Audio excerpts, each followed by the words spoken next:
Welcome, ladies and gentlemen, to another exciting episode of the Vinny Eastwood Show, the show where the music never stops and the scumbaggery gets exposed. And today we're going to be reading out some articles as well, I kind of like reading out articles on air because I get to rip them apart because they're usually full of such BS that like 2 lines of an article winds up being about 15 minutes of dialogue. Who would have thunk that the mainstream media would leave out that much? Auckland Council meets to thrash out unitary plan. Okay, unitary plan, Agenda 21. Yeah. Just remember, whenever I say unitary plan, it means Agenda 21. That's basically what's going on here. There's only one mayoral candidate, who's attempting to expose the fact that it is Agenda 21, and that would be Penny Bright. I tried to give her a call this morning and get her on the show, but she's not there. The Auckland Council is sitting down for a 3-day meeting this morning to thrash out the final shape of the unitary plan, which will set the rules for a more intensified city over the next 30 years. Intensified. Megacity. Judge Dredd. Oh yes, I like this plan. The height of buildings in town centres and the suburbs and the level of intensification are among the most controversial issues to be resolved by the council, and the level if intensification. Yes, it's of intensification. New Zealand Herald, you spelling mistake dumbasses. You'd figure if you had like a couple of $1 million facilities, editors and several other armies of douchebags who are educated in a public schooling system which dumbs them down, they'd at least be able to get the spelling correct. Oh wait, maybe not. And here's an interesting connection between Agenda 21. The intensification are amongst the most controversial issues to be resolved by the council and 21 local board chairs who are participating in the meeting at the Auckland Town Hall. There's 21 local boards, and it's Agenda 21, and the city of the Agenda 21 kind of rollout in New Zealand. This is going to be like our megacity. Everybody else is going to have their megacities, the states are going to have a couple, Aussie's going to have a couple, and Auckland's going to be like New Zealand's megacity, and that's why they're focusing all the intensification and everything here, so that they can have all the slave blocks and nobody really living anywhere else. It'd be a nice mega super structure of a city to be stuck in, really. I mean, we've got nice sea views that will have, American warships in them that are pointing their Hellfire missiles at us. It'll be nice. It'll be reminiscent of Syria. Councillor Anne Hartley has flagged a number of changes in the mixed housing suburban zone. The mixed housing suburban zone. You can just imagine, like, in the deep, dark future, like, Commander, we're going into the mixed housing suburban zone. Which causes a chorus of complaints when it was flagged in a draft document that went out for public consultation earlier this year. What's interesting is the whole thing about public consultation. It's basically just an idea for them to just go out and say, yeah, we conned the public. I mean, we consulted the public, and they really didn't do anything to oppose us, even though we got thousands of letters and such and what to the contrary. And so we're just going to go ahead with it because obviously they didn't go ahead and resist wholeheartedly, hand over fist, our evil scumbaggery agenda. That's what public consultation means. Hey. The zone was split in 2, mixed housing urban near town centres and mixed housing suburban in traditional suburban areas. Ms. Hartley was unhappy when council planners applied the same unlimited density rules to both subzones and is proposing to remove unlimited density from the suburban subzone. See, this is where we're coming in from. It's funny, I was just thinking about this yesterday. And in fact, I think Penny sent me an email about this. I'll see if I can bring that up. No, I don't really have a whole lot of things. I haven't read through it yet. But yeah, I wish I could talk to Penny about this because this is quite nasty. Because dig this. All right, the reason why you're in the suburbs is because you don't really like the whole population density kind of thing. And what this plan's doing here, according to this article, is saying, hey, it's going to be unlimited density in the suburbs. Unlimited density in the Oh my god. It sounds like it's going to be a freaking nightmare. You know, just this endlessly expanding concrete jungle of high-rises. It's like turning Auckland into like New York or something like that. All right, the roads can't even deal with the traffic density as we've got at the moment, and well, they're all public transport systems that they're going to be setting up. Oh boy, there's going to be a heck of a lot of surveillance on that stuff. There ain't going to be any freedom, no privacy, freedom of movement, you know, that kind of thing. You want to get out of the city? Hey, you're going to have to get a permit so that you don't go into any unauthorised zones. The New Zealand Institute of Architects Auckland branch and the Property Council are urging councillors not to backtrack on density provisions. Well, yeah, it's because they're the private contracting scum, okay, and they get this this big juicy packet out of all this, innit? Okay, it's going to be public-private partnerships all the way, okay? Companies working with the government, architects, builders, etc. And they're all exempt from building codes and being sued and so on and so forth if they do a crappy job. No wonder they're lock, stock and barrel behind this kind of unitary plan, which will allow them to build huge, massive slave blocks every frickin' where in the city and never held any accountability for them. And that's great, you know? It'll be just fabulous. It'll be like Joburg. NZIA Auckland, no offence to Joburg, you know. NZIA Auckland branch chairman Richard Goldie said councillors might be better to turn their attention to the issue of the quality of buildings within the two subzones. Oh yeah, I'm sure they're going to be real concerned about the quality, considering they got no liability. Quote, community concerns about density are often really concerns about building quality. Auckland has many examples of well-designed and well-built medium-density housing, but unfortunately there's also a legacy of too many poorly planned apartment complexes, he said.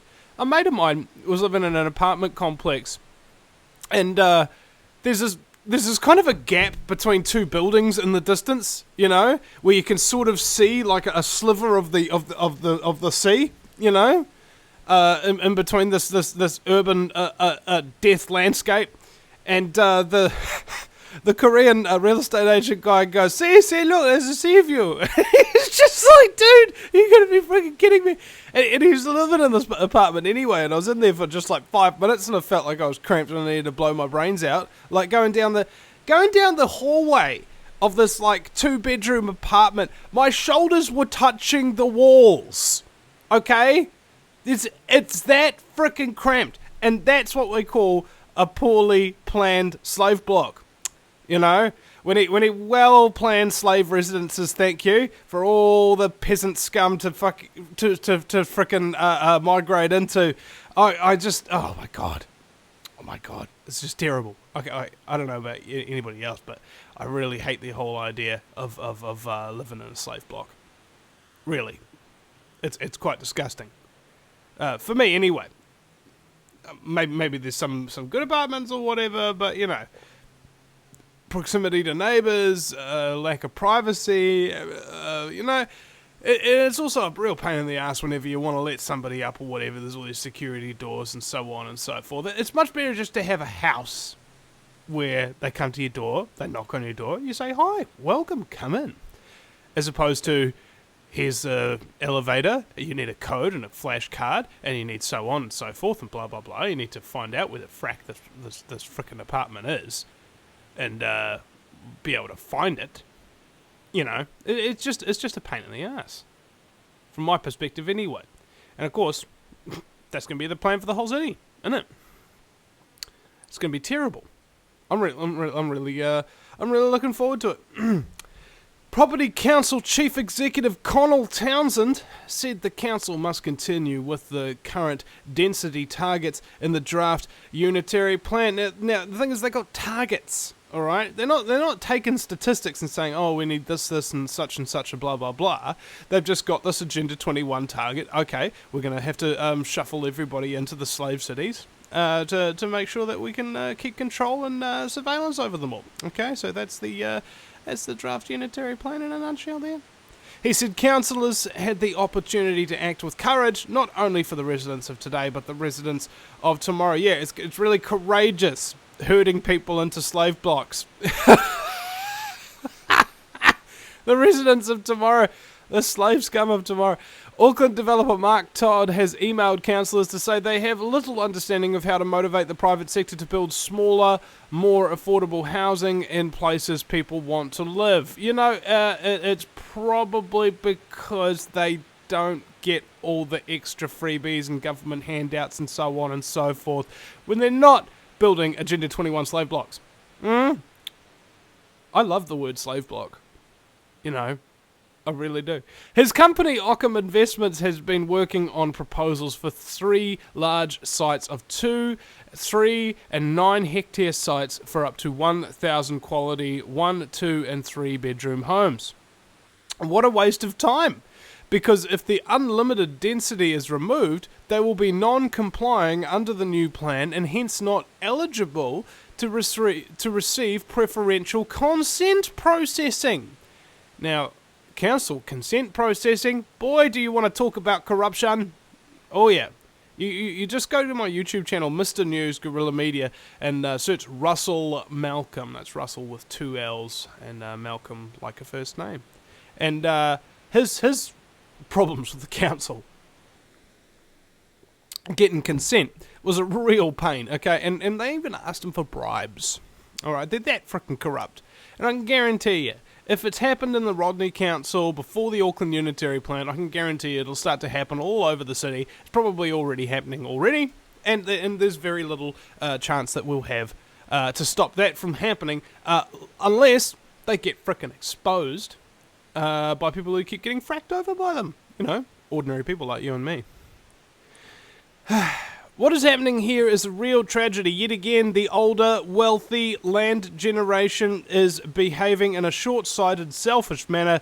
This is a huge lost opportunity. You know, isn't it funny how business scumbags come out of the woodwork to, blame everything on old people or whatever because they're not going to be able to make a huge quantity of money by putting people in slave accommodation?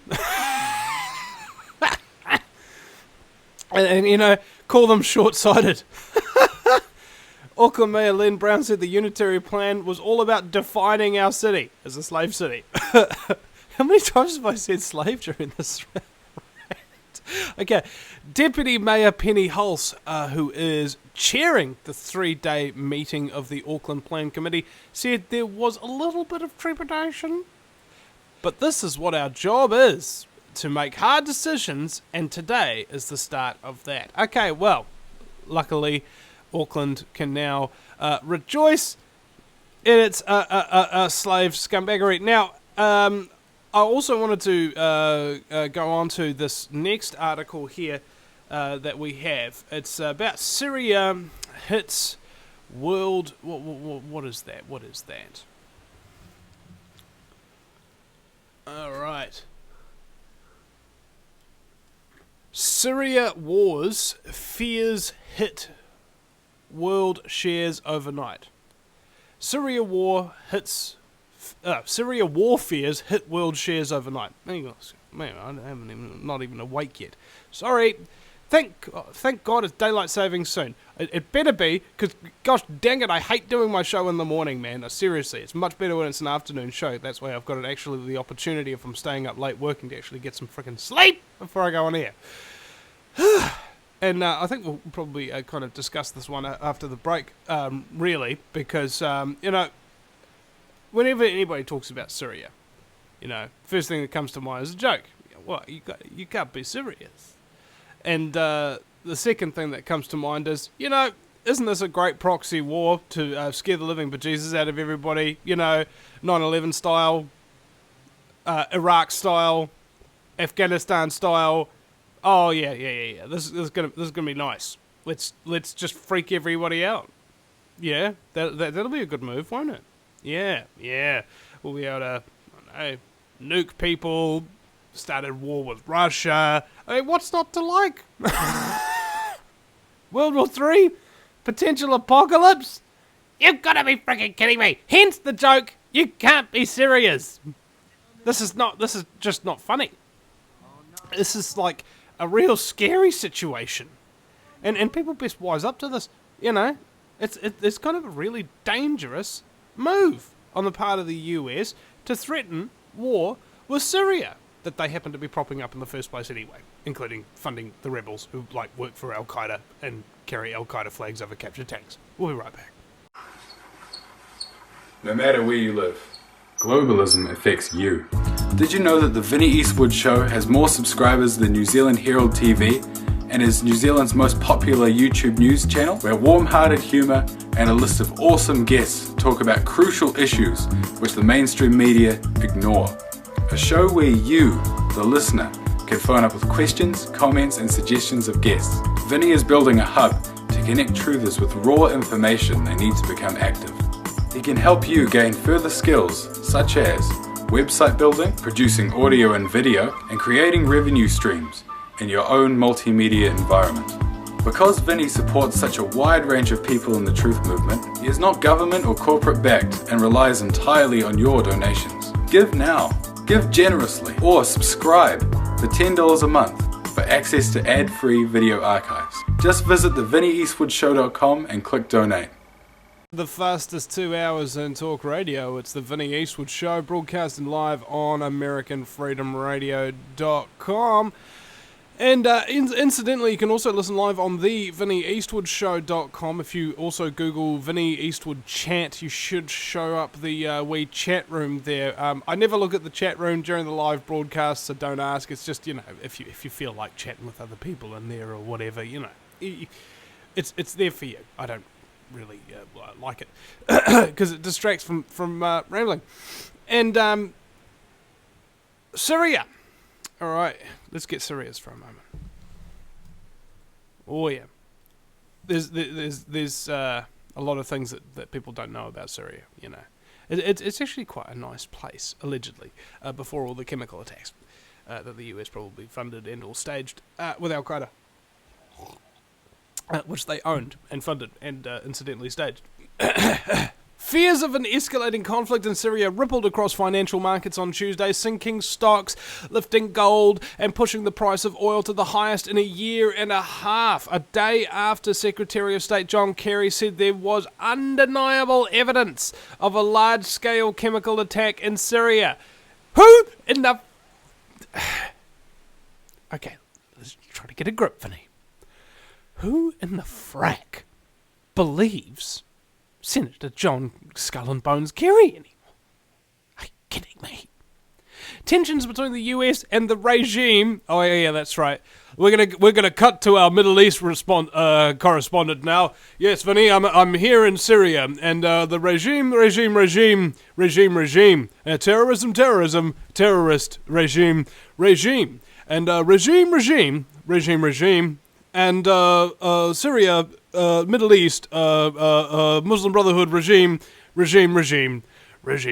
Back to you in the studio. Thanks, Vinny, for that wonderful, informative cross-cut of propagandistic techniques. You're very welcome. Now, tensions between the US and the regime of Bashar Assad mounted. Defense Secretary Chuck Hagel, you know, I now pronounce you Chuck and Larry, said the US military was ready to strike if President Barack H. Obama gave the order. Syria's foreign minister said his country would defend itself. You know, what you gonna do? What you gonna do? You can defend yourself from a pile of rubble? The United States is so evil, man. People have got nothing to do with it apart from just freaking letting it happen. You know, think about this. How many freaking proxy wars have been fought by the United States? over the last, I don't know, 50, 60, 70 years. It's just fracking up the whole world. Bill Hicks was absolutely correct. Bullies of the world. Bullies of the world, man. The threats raised worries on Wall Street, and the US was more likely to attack Syria.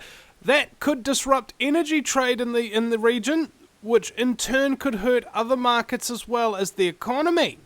The Dow Jones Industrial Average fell 159 points, or 1.1%, to 14,791 in late afternoon trading. How in the heck is the Dow Jones Industrial Average up to 14,000 when, like, in 2008 it was like around 10,000 or something like that? They're just making it up! All of the stocks, all of the gold, all of the currency, it's all freaking manipulated. And what was the point of this article? Probably just to scare you. You know?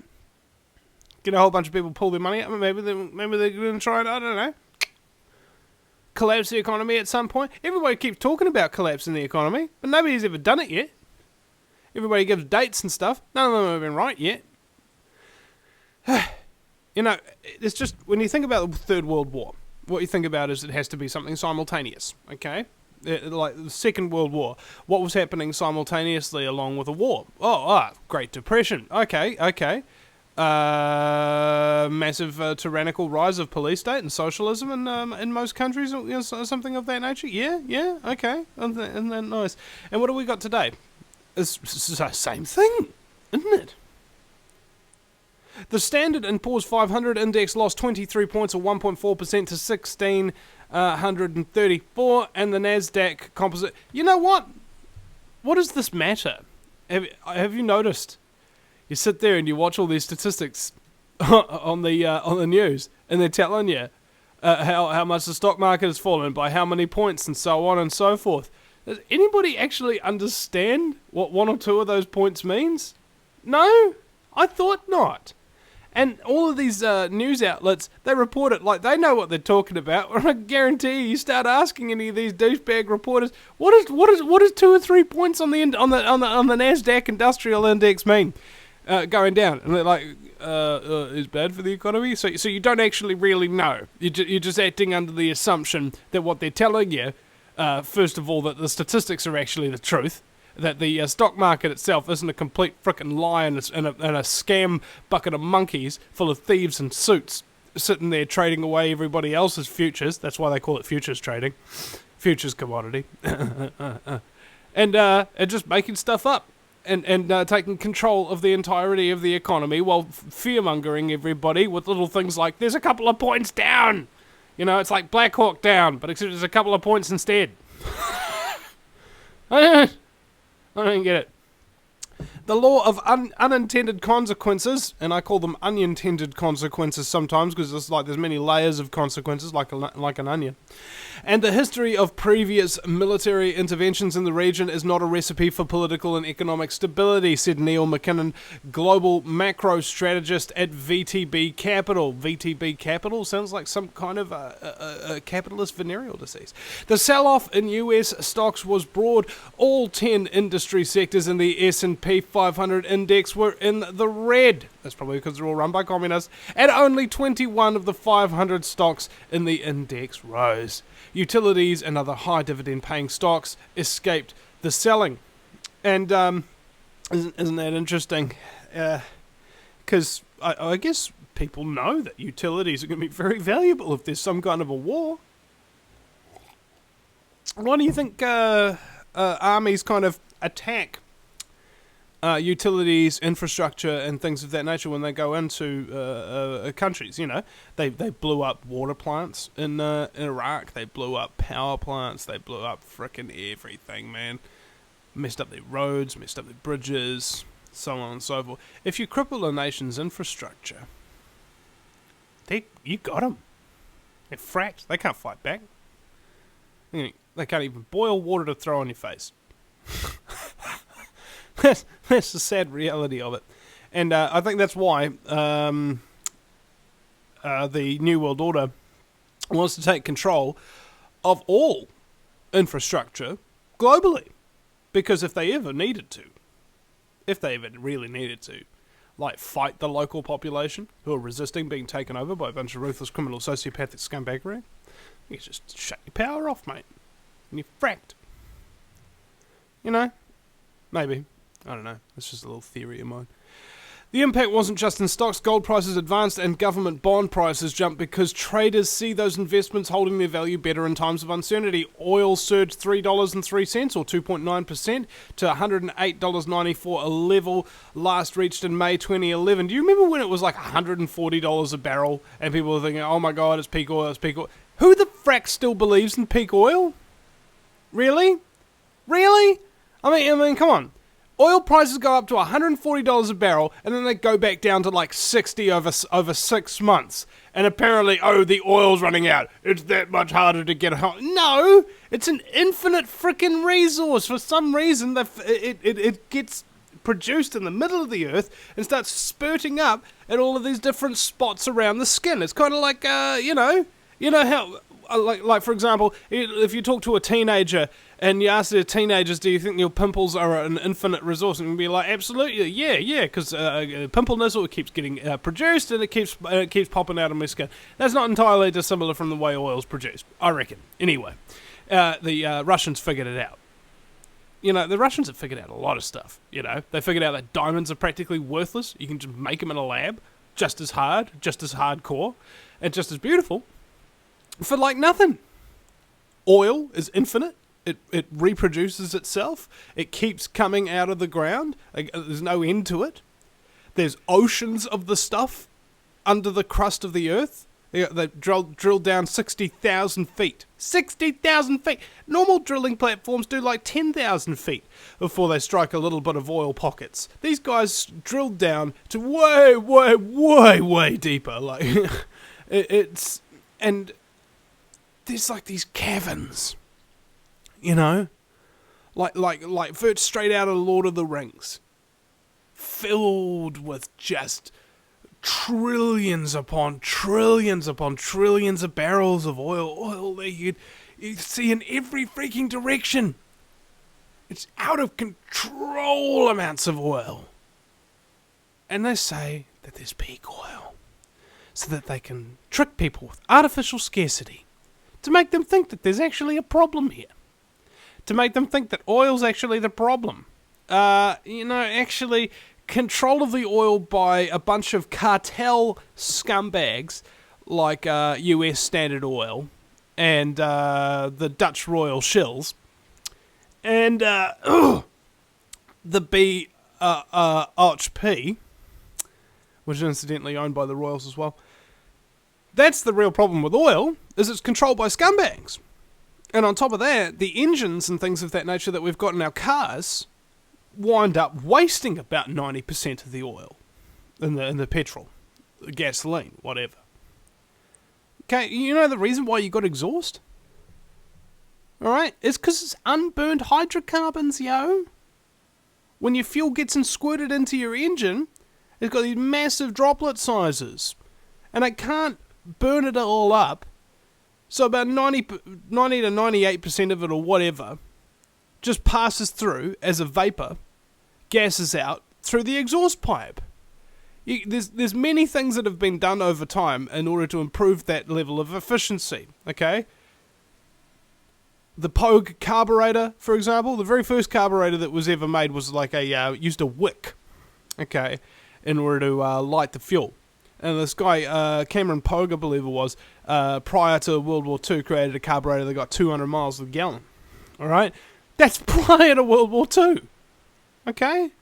They were putting fuel injector engines, water injection engines, in Spitfires. Why do you think the Spitfires were so capable and the P-51s? Were taking out Germans like no tomorrows, because when they hit a special switch, it squirted water into the fuel canisters, and the extra power that you can get from water in terms of acceleration is quite remarkable. They were capable of winning the Battle of Britain on that Shiite Muslim. There's a lot of stuff that people don't know, And all this technology's been suppressed. And now you got to drive around in a car that you think is it's fuel efficient because it's a hybrid car or whatever. It's made with lithium that they kill entire massive tracts of land with in order to extract out of it. And then, when you're sitting there, you're sitting on a whole bunch of incredibly highly charged electronic devices, essentially, that literally cook you while you drive and give you freaking cancer. And then tell you that's all because of peak oil, because of the technology that we suppressed that got you near 100% fuel efficiency, which means that you'd be paying like, a couple of cents a gallon kind of thing, if everything was realistically priced. That's how fracked the situation is. And this whole, war with Syria, war in Iraq, war in the Middle East, it ain't necessarily about oil. It's about geopolitical control. Zbigniew Brzezinski has said this for quite some time. I believe he mentioned it in his book, The Grand Chessboard, that indeed the reason why they wanted to invade all of these countries is to drive a wedge in between China and Russia and the US. So the US controls the Middle East, all right? Because that's where a lot of the oil production is, admittedly. And, I find it really strange as well that people don't notice this. They don't notice that it's not actually about oil, per se, in the Middle East. It's about geopolitical control. They need all their bases and everything there so that they can cut off the Russians from reinforcements. They can cut off the Chinese. All right? The Russians and Chinese have got people all over the world and that kind of thing. And if you have to do a hop, skip, and a jump in between massive controlled territories of the United States with your Patriot missiles and so on and so forth, you're going to lose a lot of troops in transit. That's why they were doing a whole bunch of, teleportation experiments, allegedly, back in the 70s and 80s, is because they wanted to get troops to particular locations without losing about 50% of them, as was the case in World War II. About half of the troops that left for the battlefield never made it. And this is what we got here. We've got a proxy war about to be started up for no good reason, just to prop up geopolitical regimes and help the establishment of the New World Order. And that's basically all you really got to worry about. It's just World War III, it's just the end of the world, it's just nuclear holocaust, it'll be all good. Now, I don't know. I don't know what's going to happen, and I'm not going to take it too seriously. We'll be right back after the break at the VinnyEastwoodShow.com, ladies and gentlemen. Don't you go anywhere. Welcome back, ladies and gentlemen, to the Vinny Eastwood Show, broadcasting live on AmericanFreedomRadio.com 5 days a week. I was about to say something there. We'll reconsider. Government opens forest to prospectors. If only I had a banjo. And we know. Oh, God. The Nick Smith. Jeepers creepers. God, he looks horrific. Oh. He's our environment sinister, by the way, ladies and gentlemen. That kind of person who goes around and says, I'm all for protecting the environment and the government role, and then as a result, what he does is he sells the entire country out to oil companies, coal companies, gold mining companies, so on and so forth, X amount of Scumbaggery, New World Order affiliated companies, and then just says, I'm doing it for the environment. Pushing climate change like there's no tomorrow. Corporate welfare. Yeah, that's gonna save the environment. Brilliant. Frickin' brilliant. The government has opened up much of the volcanic plateau for gold and silver prospecting. Oh yeah, boy, we're gonna get down in there with some prospecting. I don't know what it is. Has the image of a prospector not really changed since like the 1800s or something like that? Like you envisage this kind of bearded, toothless, shabby hat wearing, shotgun toting, panhandling, sort of a scruffy, rugged individualist, busy trying to eke out a living through scratching through rocks. That's kind of what prospecting, the image that conjures up when I when I think about it. I just imagine Nick Smith in that get-up. With the filthy overalls and all. Brilliant. The Ministry of Business, Innovation and Employment's Petroleum and Minerals Department. That's a hell of a lot. What the hell is the acronym for that? The Ministry of Business, Innovation and Employment's Petroleum and Minerals. Okay, well, let me just get like a piece of paper up here. The Ministry of Business, Innovation and Employment, Petroleum and Minerals Department. So it's the Mobia IPAMD. The Mobia IPAMD. Oh yeah, that's good. So the Mobia IPAMD is seeking tenders for exploration permits for more than 8,000 square kilometres of the central volcanic zone across the Bay of Plenty and Waikato. Oh no. Oh no. This can't be good. The area is known to contain epithermal-style gold and silver deposits in both extinct and active geothermal fields, according to David Binney, General Manager of New Zealand Petroleum and Minerals. Although the area tagged for exploration includes conservation land, Mr. Binney said any Schedule 4 areas were excluded, but the Green Party pointed out the area included the Puriroa Forest Park west of Lake Taupo, which does not have Schedule 4 protection. And you know what'll be funny? The great thing about the government is that they can just change their own laws when they don't like following them. So they'll just change whatever Schedule 4 land into like Schedule 3 or Schedule 5 or whatever. What does even Schedule 4 mean? Oh, well, it means like a protected, site of national significance or something of that nature. And there's nothing to stop them from just rushing something through urgently, Oh, it's urgent. We need to sign this permit for these people to frack, literally. Frack the land and contaminate everybody's water supply. That's really urgent. We need to pass that through right now. And let's get it done. And they'll do it, So they don't give a frack.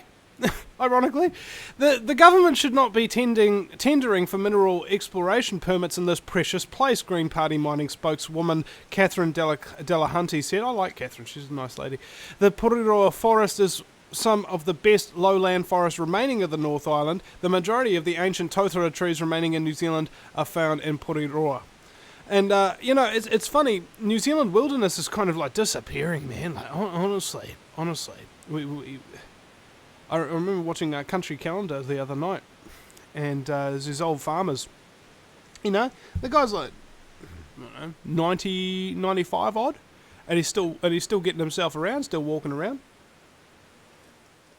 And he's got these big chunks of land down his farm that he commanded all the next generations of farmers not to slash and burn, to let it go back to nature. And sure enough, all the birds that had previously just decided to bugger off have come back. Isn't that nice? We actually got some beautiful, pristine bushland that's maintained by a New Zealand farmer, just so that the birds can have somewhere to frickin' live and breed safely and securely, of his own free will, using his own land, that kind of thing. But, it's a better idea. Yeah, just give it to the government, because the government has contaminated every single river and lake that has been put under its care. Whereas certain Māori trusts who've been taking care of rivers and lakes in this country since, time virtually immemorial, have gotten massive success in taking care of these areas because they actually care. Government doesn't care about the land. Some certain people care about the land. Government doesn't. They open it up for frickin' mining. That's their idea of caring about the land. How can we exploit that Shiite Muslim? Conservation Minister Nick Smith said the bid process was at a very preliminary stage. Oh, here's the thing. For frack's sake, Oh, you don't need to worry about us killing you because we're just at the preliminary stages. You know, that's what it kind of sounds like to me. You don't need to worry about us enslaving you because we're only just getting started. Well, in fact, you know, it comes back on a different thing entirely, you know? Maybe you're just getting started, so we should start to be really worried. Really worried. Because you're a dangerous person, aren't you, Mr. Smith? Oh, yeah. And it was far too early to speculate on whether any mining proposals, either open cast or underground, will eventuate. Well, isn't that nice, you know? Oh, you're just looking into things, right? And we should only really worry about it once you've already given them permission, and once they've invested goodness knows how many frickin' millions of dollars in order to extract minerals out of, like, you know, ancient forests and things of that nature and do, like, open cast mining or whatever, you know. And maybe we shouldn't even be looking up off of our I don't know, morning newspapers and just going, huh? What? No, go back to sleep. Have another coffee, bro. Don't worry. Maybe you just have your egg Benedict. It'll be fine, you know. Goes here to the wee little cafe. Should be sweet as. This is about finding out what resources we have, and then as a country, we can make better informed decisions about the trade-offs between conservation values and jobs from minerals development. Tenderers need to be aware that just because there may be minerals in an area like Porirua Forest does not mean they will get access to them to mine. Exploration permits are valid for 5 years, but may be extended for up to 10 years, and the permit does not give the holder automatic access to explore for minerals. Okay, that's nice. And we got another article up here. Because I remember having a wee few laughs at John Key's daughter yesterday on the radio, on the Man Talk project, and that was good. That was good. You know, a lot of people gave me grief about that. It's like, why you're criticising women and blah blah blah. It's a woman's right to choose. Nudity's fine. It's like, look, bro, it's the daughter of a statesman, okay, and she's posing nude with a cherry in her mouth and a gun to her head with the word "pop" in her red panties. Can't I have a permission to laugh at the guy whose daughter it is? You know? Laugh at his public embarrassment? He is, after all, destroying the frickin' country and selling us out to the New World Order. Can't I just have that one little reprieve? You know? Because there's not a single bit of his... a bit of his agenda that anybody's defeated thus far, you know. There was a while ago that there was these massive mining protests, and thanks to Greenpeace, you know, I don't have a hell of a lot to be thankful to Greenpeace for, but thanks to Greenpeace, they actually did something and got off their asses and organised a protest of epic proportions, largest protest I've ever seen, maybe even the largest in the country's history. 50,000 people marching down Queen Street for the anti-mining protest, of which there was only one arrest. And only one cameraman caught that arrest on camera. You guessed it, it was me. And you can have a look at all those videos there and everything, but guess what happens? As with the previous article, they just give you mining permits anyway. They don't freaking care. I mean, this is how they operate, okay? They push the envelope, and if you push it back, then they'll just push it again, somewhere down the track once everybody's freaking forgotten about it. And it doesn't take that long for people to forget about things nowadays because it's about like a 30-second attention span thanks to mainstream media. I mean, am I wrong in saying that people need to be vigilant all the time of government scumbaggery? I mean, is this the only reason why we're actually living in a country that hasn't fallen already? Is because there are people out there who are always watching, always thinking, always scheming of how to resist the government, and it's many scumbaggery agendas. I mean, you can't even count them on your fingers and frickin' toes. How much scumbaggery is out there? It's unfreaking believable. There's more scumbaggery all day than anybody could ever conceive of, you know. And it just keeps getting more. It's like fractal scumbaggery. You know, for each bit of scumbaggery that you look into, it's like, oh my god, there's all new whole worlds of scumbaggery that I was never even involved in. I never even knew there was this much scumbaggery in existence. And look, there's yet more to come. Yeah, fractal scumbaggery. You gotta love it. It's infinite. In it, it's frickin' infinite. And I think that people had best get wise to the infinite scumbaggery complex that we've got in this country, and every other, for that matter. We'll be right back after the break at the VinnyEastwoodShow.com, 218-339-8525. We're taking your calls after the break. If you take an active interest in maintaining the optimum health and well-being of yourself and your family, the New Zealand Journal of Natural Medicine is the magazine you've been waiting for. Having taken Australia and New Zealand by storm, the New Zealand Journal of Natural Medicine is now available in the UK and Europe. Visit www.nznaturalmed.co.uk or call 01626 337 531 to order your copy now.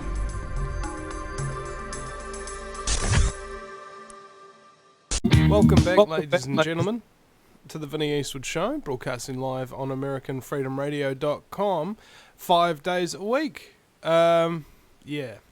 Really want people to be interested in listening to this radio broadcast and calling in on 218-339-8525. But in lieu of people being interested and or calling in, I have articles to read.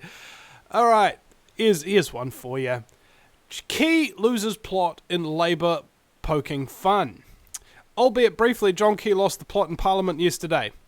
The Prime Minister could not remember the question Labour's David Cunliffe had asked him moments earlier when Key recalled the relevant portfolio something to do with Labour.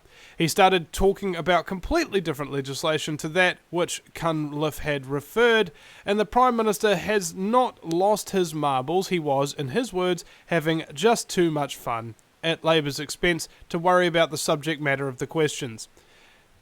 Now, if you're in a schoolyard,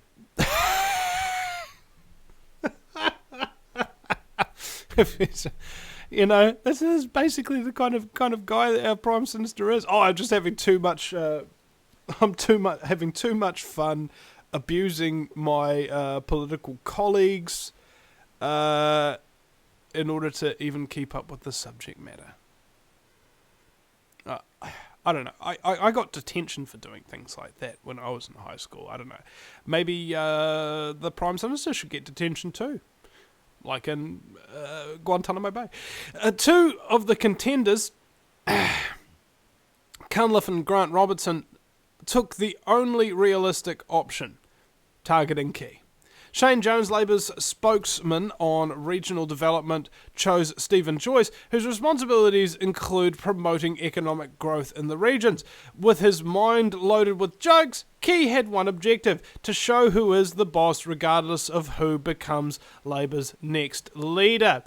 Robertson focused on National's unemployment record. Key's best rejoinder came when contestant number one, as Key labelled him, asked Key how many New Zealanders were out of work. Key replied by saying the labour market was very fluid. That sounds like a great politician answer, don't you think? Last week, one person lost his job. Now there are 3 people looking for it, he said to hoots of laughter from colleagues. Yeah, 3 people applying for one job. That's real hilarious, isn't it, Mr. John Key, in your $1 million mansion in Parnell there, which I've seen, and we'll be visiting soon to Bullhorn when the cops aren't around to stop me, with a couple of other activists who you've really fracked over. You know, you frickin' scumbag. I really hate these people. You know. They just got no respect for anybody. They don't care. They're so far removed from the reality on the street of this country that it's beyond a joke. Okay, it's not funny, Mr. Key. You're not funny. You're just a douche. When Robertson finished, National MPs held up scorecards giving him marks of 1 or 2. Presumably out of 10. Speaker David Carter quickly put a stop to it, but this was never going to be one of Parliament's more edifying afternoons. Indeed, Cunliffe's turn was greeted by National MPs waving their arms triumphantly above their heads in the same fashion as the Newland MP after confirming he was joining the race to be leader. Now, appeal to ridicule. This is a logical fallacy, isn't it? And have you noticed how the National Party acts like a whole bunch of school children? No, I mean, really. They've been headed up by Bully Key and Bully Bennett and a whole bunch of other, just they all look like psychopaths to me. Honestly, they're douchebags. I once went to a young Nats meeting that was even hosted by one of my cousins, John Eastwood, the same namesake as my father, and they were just like, oh my god, it's like, when you walk into a room and you feel really uncomfortable because people have made you feel really uncomfortable because they're just wrong, like they're wrong in their head. They're wrong in so many freaking ways that your body actually just reacts and goes, these people make me feel sick. And I kept talking, and we were having conversations, and they just kept walking away from me. And I was like, well, hold on a second. Am I not welcome here? And, my cousin tells me, this is kind of like a private thing, and blah, blah, blah, we don't really want the kind of people who are here shouting from the rafters. Shouting from the rafters? I was just here having a perfectly reasonable conversation, wasn't doing anything nasty or offensive or anything like that. You're all just a bunch of scum, aren't you? Really? That's what they all are. All of these young gnats, they're scum. They're silver spoon in the mouth. I worked hard to get where I am. Yeah, after huge quantities of support from your wealthy ass parents who actually worked hard to what they have. You're given everything that you got, and they think because they've got everything that they can look down on everybody else and treat them all like trash, and be bullies, and exclude anybody they don't want. Never listen to anything that's different to what they think, and sure enough, they make great politicians. Isn't that what you need in a politician? Somebody who doesn't listen to anybody? Somebody who just, ignores different opinions that matter? By this stage, Key was unstoppable when Cunliffe referred to Nationals legislation which will make it harder for trade unions to negotiate collective contracts. Key turned the question back to Cunliffe by noting the unions had a big say in who would become Labour's next leader. Neither Robertson nor Cunliffe landed a hit on Key, but they held their ground. And that's why we call him Teflon John. Alright? Nothing gets through. This guy's so frickin' slick. He's a smiling assassin. You know how he got the name Smiling Assassin? I spoke to a girl one time at a party. Her father worked with John Key in Wall Street. John Key fired 200 people in a day. Okay? 200 people, one after the other, coming out of John Key's office, bawling their eyes out, have their livelihoods destroyed, don't know how they're going to support their families, no golden handshake, no golden parachute, no nothing, they're all gone. And John Key walks out, smiling from ear to ear. Because that's how he gets you. Gives you a big old grin, and then slips the knife in between your ribcage. That's what he's doing. Jones was a disappointment. He aimed some tame questions at Joyce, but gets a chance to redeem himself this afternoon when he and his fellow quote-unquote contestants can put another question to a minister. This time Jones must choose Key for his bid for his party's top job to remain credible. I really don't care about a lot of the news stories that get covered. It's just kind of like childish fun poking. I mean, really, at the end of the day. Speaking of childish fun poking, Intelligence Service on hunt for new director, and here's the old spokesperson for the intelligentsia in New Zealand. Incidentally, this is practically CIA funded. Intelligence Service on hunt for new director. The spy agency charged with protecting New Zealand from, quote, violent extremism and espionage. Oh, well, hold on a second. Now, don't you find it ironic that a government department, wait, maybe that was a Freudian slip there, charged with protecting the country from violent extremism and espionage are the ones who condone most of the violence and run most of the espionage? Who'd be better? I mean, have I gotten wires crossed here? Am I wrong? No, I don't freaking think so. The New Zealand Security Intelligence Service, SIS, has advertised for a new director, highlighting the need to, quote, build trust in the intelligence and security sector.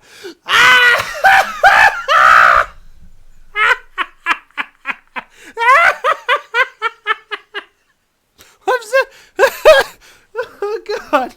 Oh, my God. Oh, my God. Oh, wait, he wasn't joking. He actually wants to build trust in the intelligence and security sector.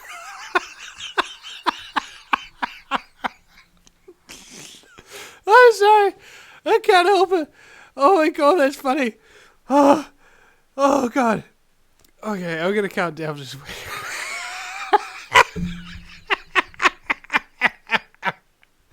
Okay, let's try to get a grip.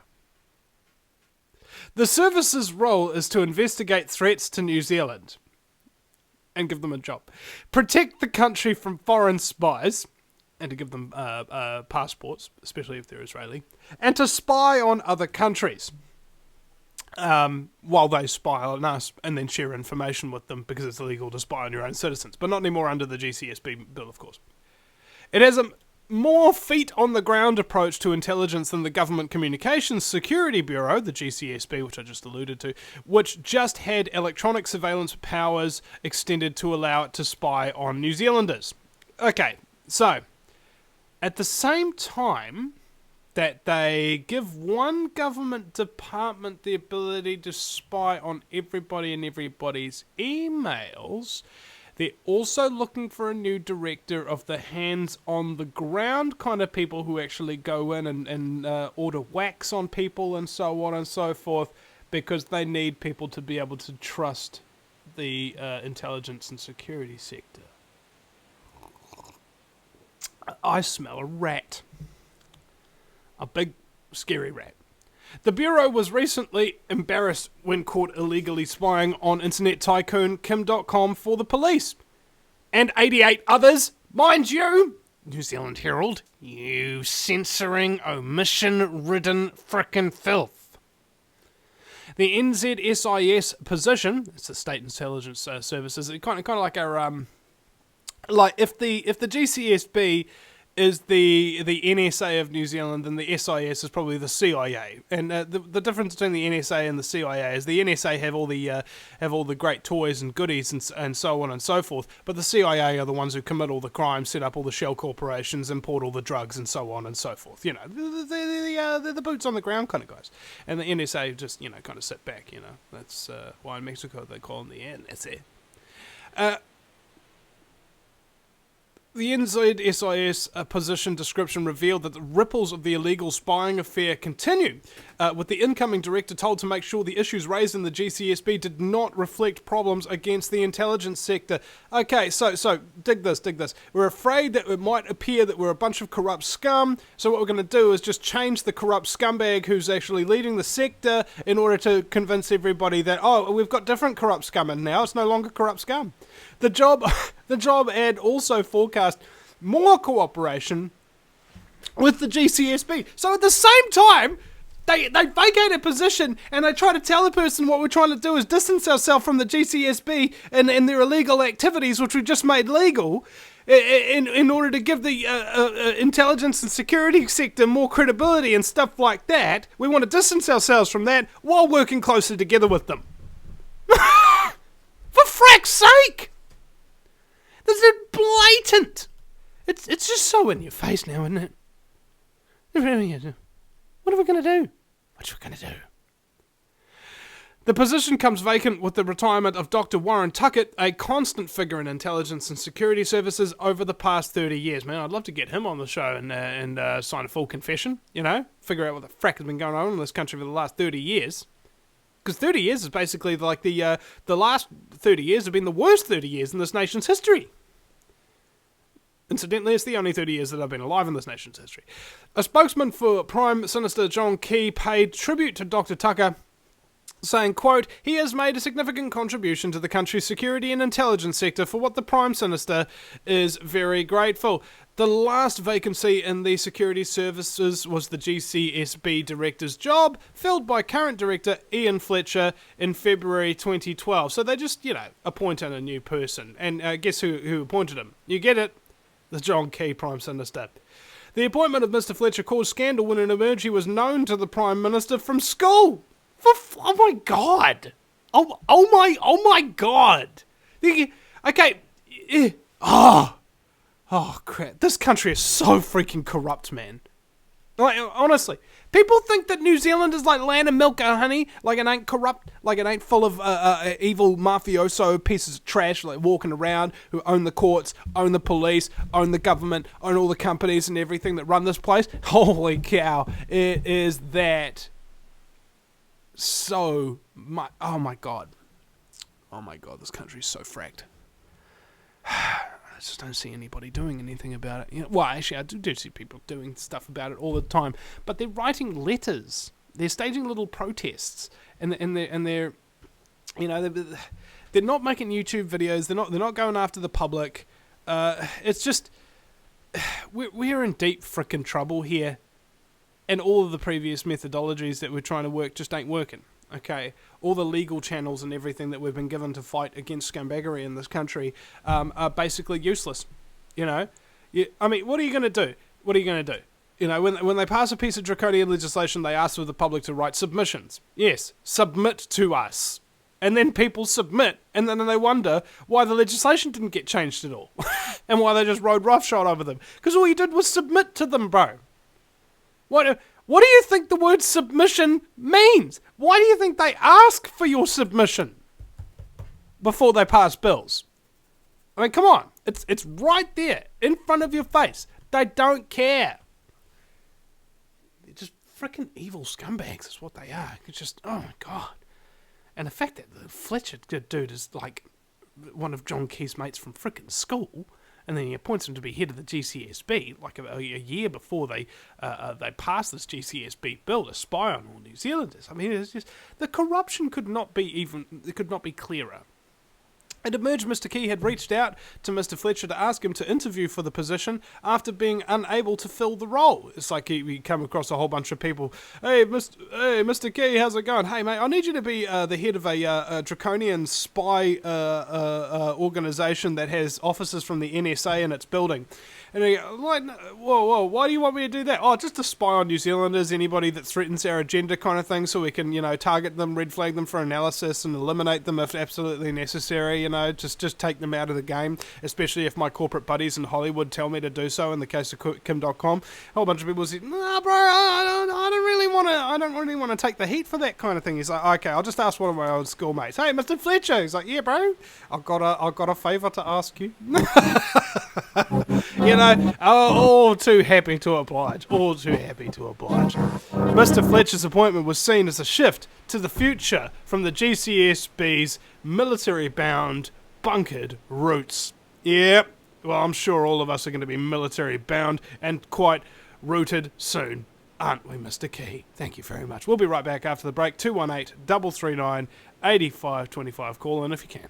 Welcome back, ladies and gentlemen, to the Vinny Eastwood Show, broadcasting live on AmericanFreedomRadio.com 5 days a week, and all the archives can be accessed at theVinnyEastwoodShow.com. If you go to the homepage there, you should be able to find the last 2 days of archives, as well as the links to the full pages of archives for every single show we have done so far this year. And if you want to donate or make a subscription for a couple of dollars a month through PayPal or the bank account or whatever you really want to, please do so, because this show is entirely listener supported.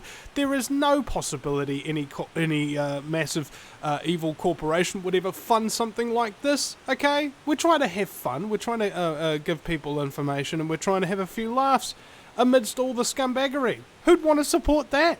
The listeners. That's who. That's right. That's you. So go to theVinnyEastwoodShow.com, click donate, or subscribe for just a few dollars a month, just so I've got that regular support, because that way I don't have to worry about where my next meal's coming from, for one. And the bank account's being dry this particular week. It's just it's a real frustrating one, you know. I need some new shoes, I need some new pants. It's just, you know, wear and tear. If you're going out to protest every single week like I am and covering it like nobody else does and leading them and la da la da la da la, you know, I'm pretty integral. Maybe I'm up in my own self-importance here, but at the end of the day, nobody else does what I do in this country, and it's sorely needed. And there's just no alternative.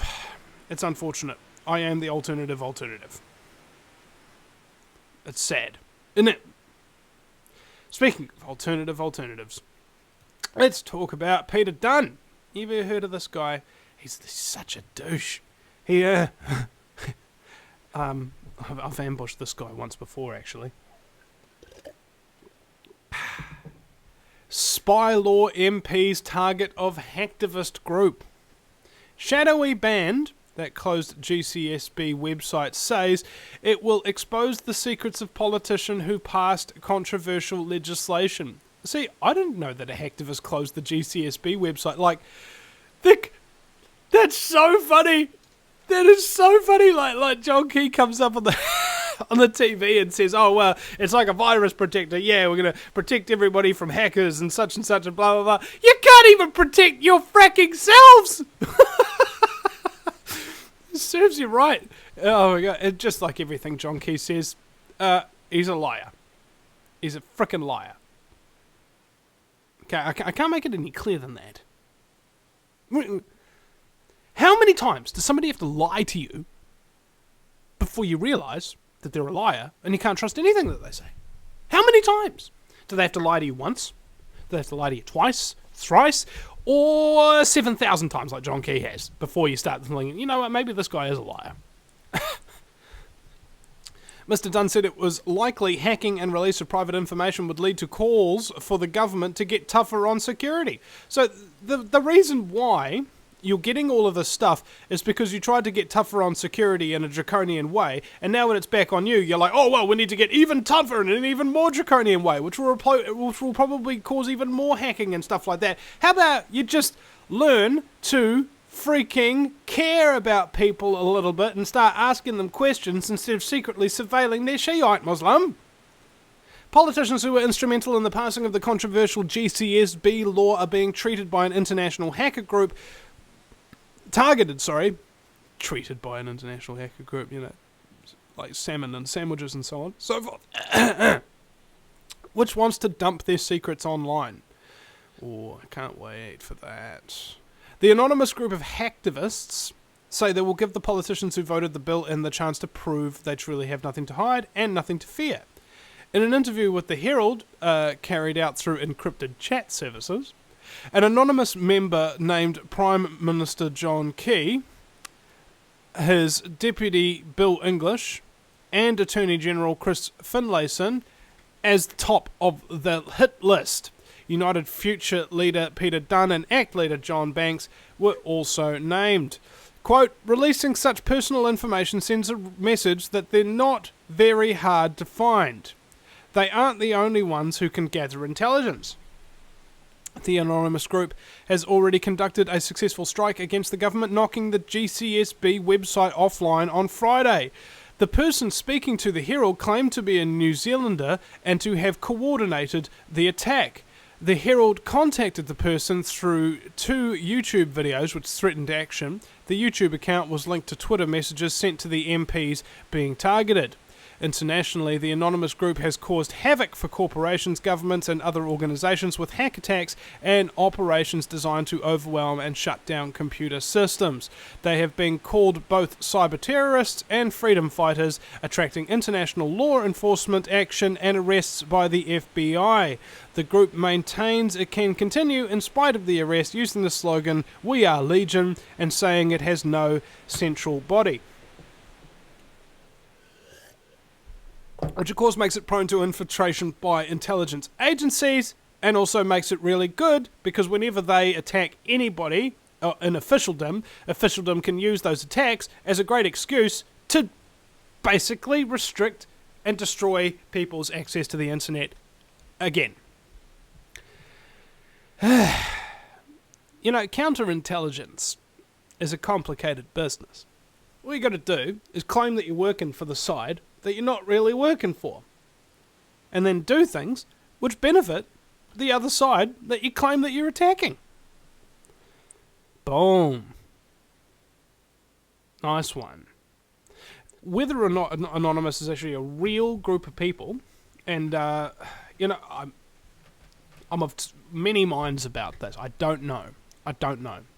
Is Anonymous some kind of a psyop to be used by government and or other scumbaggery agencies in order to demonise anybody who uses the internet for quote-unquote nefarious purposes, i.e. freedom purposes? Maybe. Haven't seen the documents to prove it. Is this group freaking easy to infiltrate because all you have to do is have a bloody ISP blocker and claim you're anonymous? Yeah, that's real easy to infiltrate. So any government agent could easily get in there, and because there's no central leadership or anything like that, if Anonymous comes out and attacks somebody, who's there to say, hey, look, this isn't an official anonymous attack? Then how would you know? Because there's no official leadership, is there? The anonymous member said the denial of service attack on Friday, which took down the GCSB website, was a distraction for an attack which secured secret data. The action has been driven by the passing of the new GCSB law. Quote, it's an unadulterated violation of human rights, constitutionally illegal, and an invasion of the people's privacy. John Key is weak for giving in to the United States. John Key was sent here by the United States. And here's the thing. I also get really fracked off when people do this all the time in New Zealand, Americans listening, they hate you. Alright? They hate you. They say, Americans do this, Americans do that, Americans are stupid, Americans blah, blah, blah, blah, blah. They don't even know what it is to be American. They don't even know what freedom or liberty is. They know nothing about the good, decent, honest, hard-working, truther Americans out there who know about all of this stuff, who aren't freaking retarded, who don't shovel down McDonald's like there's no freaking tomorrow. Okay? And see, this is the problem. America is being destroyed by design. All the people are now seen by the rest of the world as just these fat, lazy, stupid slobs who are just incapable of doing anything, let alone tie their own shoelaces, let alone run foreign policy. And then the other symbol of America that people are very well familiar with is the corporations. Corporate big business and so on and so forth. And they blame you, the American people, for all of this. I guess you are to blame to an extent, but that's not a representation of all the people in America. And my mate was even telling me this the other day, and I said, bro, watch this documentary. And we're sitting there, we're watching a documentary, and we hear all this incredible dialogue, like, wow, that's amazing, that's incredible, that's really exposing the agenda, and these people are really intelligent, these people are qualified, these people actually care about their country, these people are patriotic. And I go, those are the real Americans, bro. All the other ones that you're talking about, all these vacuous valley girl trash that couldn't do a financial calculation past balancing their own frickin' checkbook, they're not real Americans. They're just slaves that the New World Order has created via their propaganda, via their posterity, and via their scumbaggery. Okay? They're not real Americans. Sure, they were born in America, but that doesn't make them real Americans. You know what I'm saying? You know what the difference is? Real American actually cares about their country to the point where they would really consider fighting and dying for it. Really consider it. And many have already done already. But for the right reasons. Not to attack Iraqis or any other denomination that the government tells you to attack, but to in fact defend actual freedom, defend actual liberty, to indeed be a nice person and offer food to your guests in your house, so to speak. You know,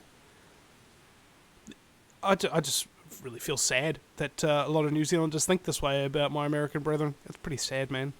It's actually quite disgusting, really. Because it's all pitting us all against each other. You know, we're really not against each other. You know what we're all really against at the end of the day? Groups like the New World Order, the Trilateral Commission, Council on Foreign Relations, the Club of Rome, all these big, massive, evil climate change legislation, government surveillance, things of this nature, which we all have an interest in resisting and destroying, because it's just too dangerous to just let him go free, innit? These people will kill all of us eventually if they're given half the chance. You know, frack, we're all being killed already. Thank you, Fukushima. Involvement in the attack risked jail, and when told this, the person said, "You sign up to the army, you get deployed in Afghanistan, there is always a risk of getting killed, but it's a risk they are willing to take for their country." A GCSB spokesman confirmed the attack, saying no moves were underway to find the culprit and there was no record of data being taken. Oh. Just, that's such BS! I mean, come on. Government department gets hacked and you're not even trying to find the guy who did it, and you deny that there's any evidence taken? Lying scumbag. I guess their spokesperson is really good at PR. Mr. Key had no comment. However, Mr. Dunn said it was likely hacking and release of private information would lead to calls for the government to get tougher on security. Yeah, by all the slave scum New Zealanders who just go, "Oh, well, I trust John Key, I trust the government." We're in for another election cycle next year. I don't know about you, but I'm so tired. I'm so tired of elections. The frack is the point. You know, I mean, I know that the Nats, as I call them, are going to win. I know this. How do I know this? It's just call it intuition. Okay, no matter what mud you throw at this John Key guy, nothing sticks to him. Nothing. He can take away your rights to privacy, people still vote for him. He can open up the parks for mining, people still vote for him. He can sell out the country to international movie interests, people still vote for him. He can authorise illegal spying on prominent New Zealand businessmen, people still vote for him. He can cut funding to public schools and give them to private schools, people still vote for him. He can increase unemployment, people still vote for him. He can decrease support for people on the benefits or whatever. People still vote for him. He can make international treaties and sign us up to NATO without anybody even knowing about it, and people still vote for him. He can put in more tax increases than any other prime minister in frickin' history, while claiming while he's coming in that he's there to eliminate taxes. People still vote for him. You can't make a fracking thing to stick to this guy. I really am quite... what's the word? I don't think it's disillusioned, because I wasn't operating under any illusion that this motherfracker was telling anything akin to the truth from day one.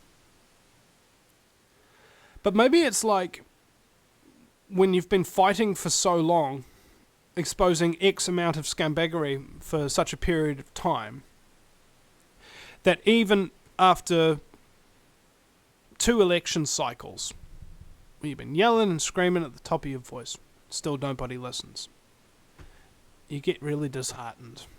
Black sunrise. We'll be right back after the break at the Vinny Eastwood Show.com. Don't you go anywhere, folks. Welcome back, ladies and gentlemen, to the Vinny Eastwood Show, broadcasting live on AmericanFreedomRadio.com. Call-in lines are open, 218-339-8525. I'll take callers if more than a couple call in, but other than that, we have a article to finish reading. It's just one more line.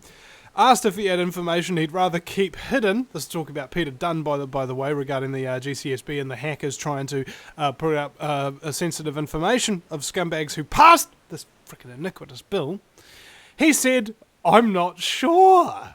There may be things, but I'm not sure where they are located." Yeah, okay, so you don't know where your own dirty laundry is located, Mr. Dunn. Okay, I'll tell you what. It's located in your frickin' coffers. The amount of money that you have taken from alcohol and tobacco lobbyists over the years in order to bind successive governments into never talking about the legalization of cannabis is, I think, a good place to start. You corrupt, payoff-taking crapper. I wish I could swear on this broadcast. Like, honestly, I really don't like that guy. Alright? It's nothing personal. He's just evil. You know? Maybe that is personal. Frack it. I don't like him. Alright. Cunliffe, job ready, and Labour's obvious choice. I happen to agree with that. I've spoken to Cunliffe outside a little thingy. David Cunliffe's, by the way, the head of the Labour Party here in New Zealand, right? And he's the MP for Newland, and that's like just down the road from me or whatever. And he's managed to get in this new rail station and bus depot and so on and so forth. The whole place has got these massive new developments, new shopping mall type layout and what have you, better parking, so on and so forth. All of which has just made the traffic worse, strangely enough. But, so, you know, no doubt he's got perfect qualities to be the next opposition leader who won't get elected. You know? Sorry about that, David. I'm just incredibly cynical. All right, I'm just incredibly cynical about Labour, about National, about the ACT Party, about United Future, about every single frickin' party in this parliament, save maybe New Zealand First and the Mana Party. You know, the only reason why New Zealand First and the Mana Party get my tick is because they actually do what they say they're going to do, and they actually get kicked out of parliament. Here's how you tell whether or not your MP gives a frack about what they're talking about. If they're willing to be kicked out of debates over it, or walk out for something that they believe in. Alright?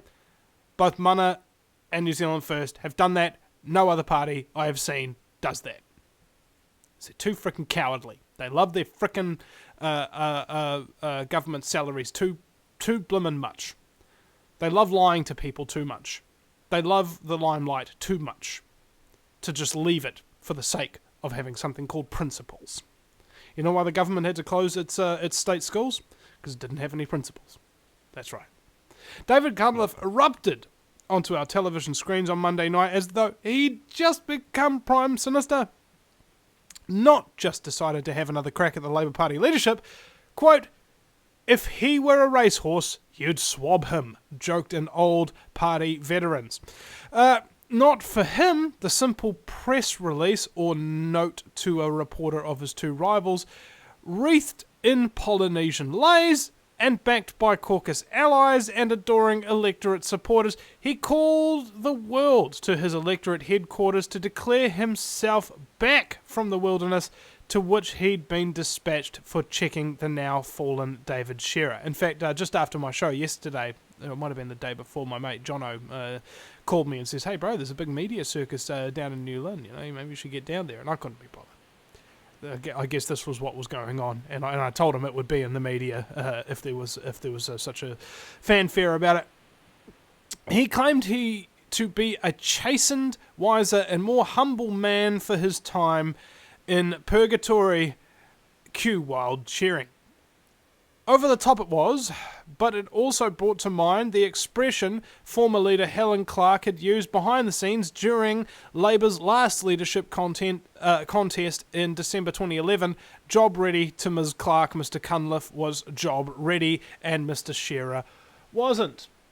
Why, maybe it was Mr. Shearer hadn't spent enough time in the UN for Helen Clark's lighting, and now...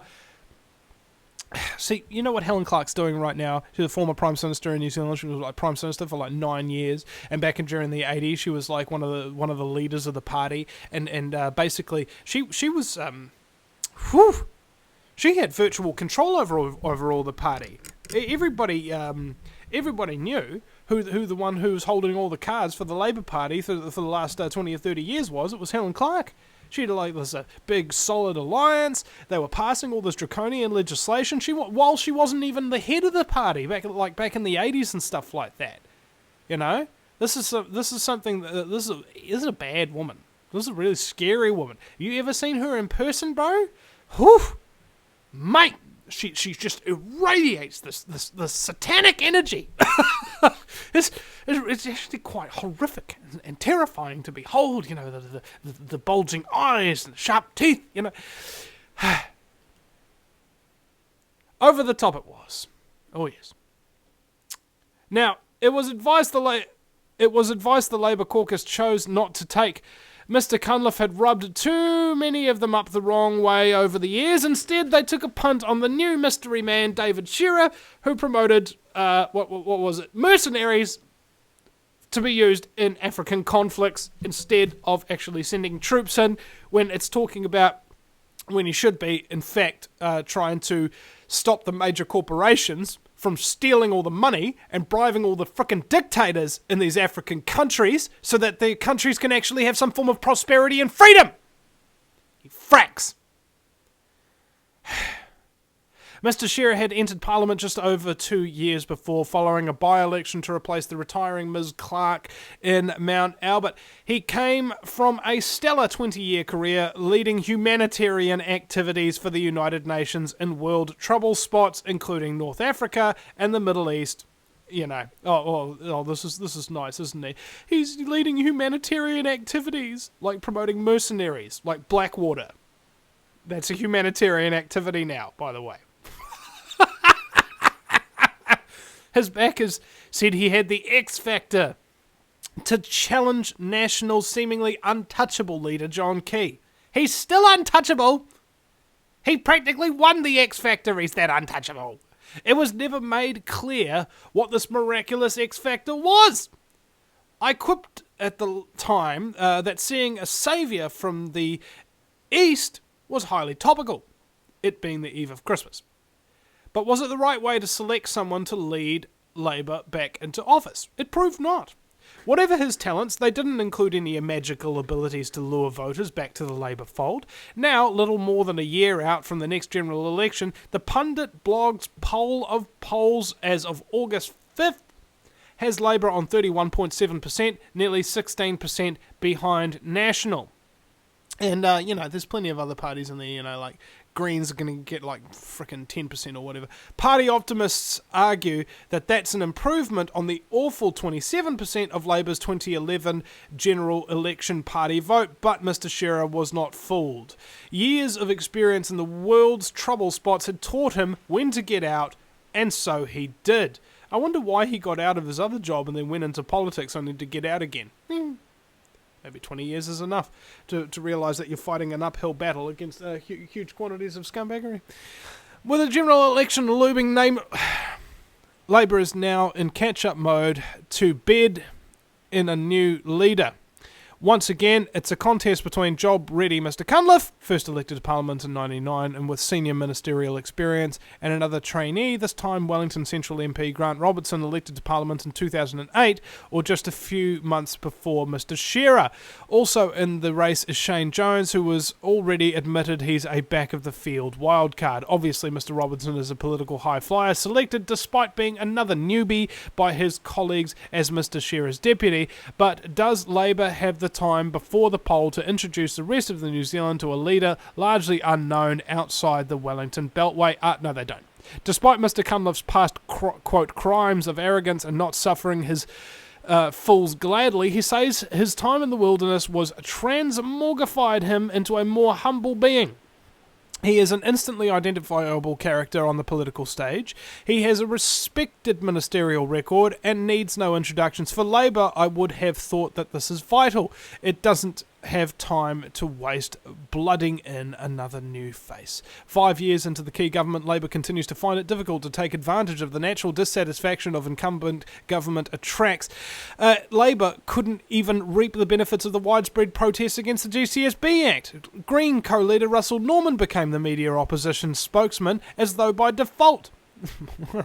Of course, Labour needs more than a change of political leadership to reverse its fortunes. It also needs a campaign plan that both emphasises the need for party supporters not to split their vote and targets the 800,000 or so registered voters who in 2011 did not even vote because, guess what, every single poll said there's no point in voting because National's going to win. And it's the lowest voter turnout since 1886, when even women weren't allowed to vote. In 2011, Labour ran a one-tick campaign emphasising electoral candidates at the expense of the leader, then Phil Goff and party, the other major parties all promoted the leader and their party brand. The outcome was inevitable. Labour's share of the party vote, which decides the proportion of seats in Parliament, dropped to 27%, although Labour's candidates collected 35% of the candidate vote. In other words, nearly a quarter of those voting for a Labour candidate cancelled out their vote by giving their party vote to the Greens or New Zealand First or whoever. The first step in reversing this drift away from the party brand is to select a leader who voters instantly link with the brand. Of the two frontrunners, there's one obvious choice, and that would, of course, be David Cunliffe. All right, great. Now we've got an old face who's going to be the new face of a party that's old and dead, and will betray the country just like every other single one of them. Good on you, New Zealand. We'll see you again sometime at the VinnyEastwoodShow.com. No matter where you live, globalism affects you. Did you know that the Vinny Eastwood Show has more subscribers than New Zealand Herald TV and is New Zealand's most popular YouTube news channel, where warm-hearted humour and a list of awesome guests talk about crucial issues which the mainstream media ignore? A show where you, the listener, can phone up with questions, comments and suggestions of guests. Vinny is building a hub to connect truthers with raw information they need to become active. He can help you gain further skills such as website building, producing audio and video, and creating revenue streams in your own multimedia environment. Because Vinny supports such a wide range of people in the truth movement, he is not government or corporate backed and relies entirely on your donations. Give now, give generously, or subscribe for $10 a month for access to ad-free video archives. Just visit the VinnyEastwoodShow.com and click donate.